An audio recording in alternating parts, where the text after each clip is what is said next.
అందరికీ నమస్కారం. లగ్నం నుంచి 9వ ఇల్లండి. 9 ఇల్లు అంటే ప్రతి ఒక మతంలో అయితే దేవుడనేవాడు లేడు. గురువే దేవుడు అని గురువునే పూజిస్తాడాయన. గురునానక్ అని చెప్పి. అట్లాగా 9వ ఇల్లు అంటే గురువు అన్నమాట. గురువు అంటే ఎవరో కాదు, కన్న తండ్రి. కన్న తండ్రి స్థానం 9, గురువు స్థానం 9, అదృష్టము 9, ధర్మము అధర్మం అని ఉంటుందండి. ధర్మం అంటే ఏమిటండి? నాకు అమ్మా నాన్న జన్మనిచ్చారు, అన్నం పెట్టారు, పెద్దవాడిని చేశారు. నేను పెద్దవాడిని అయ్యాను. నా చచ్చిపోయేదాకా నేను అమ్మా నాన్నని జీవితాంతం పోషించాలి, చూసుకోవాలి. వాళ్ళు నన్ను కన్న బిడ్డలాగా చిన్న దెబ్బ తగిలితే ఎలా బాధపడిపోయి నన్ను పెంచారో అలా నేను అమ్మా నాన్నని అలా చూసుకోవాలి చివరికంట అని చెప్పేదే ధర్మం అన్నమాట. ఆ ధర్మాన్ని చెప్పేది 9వ ఇల్లు. కాబట్టి మీ జాతకంలో మీ అదృష్టం ఎలా ఉంది? మీ జాతకంలో ధర్మ మార్గం ఉందా లేదా? అసలు మీకు మంచి గురువు దొరుకుతాడా లేదా?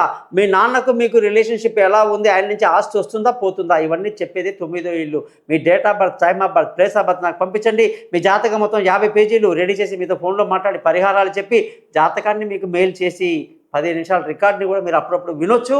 గురుదక్షిణ ఎలా ఇవ్వాలో తెలియజేస్తాను. తప్పకుండా కాంటాక్ట్ చేయండి. గోపాలయ్య గారు.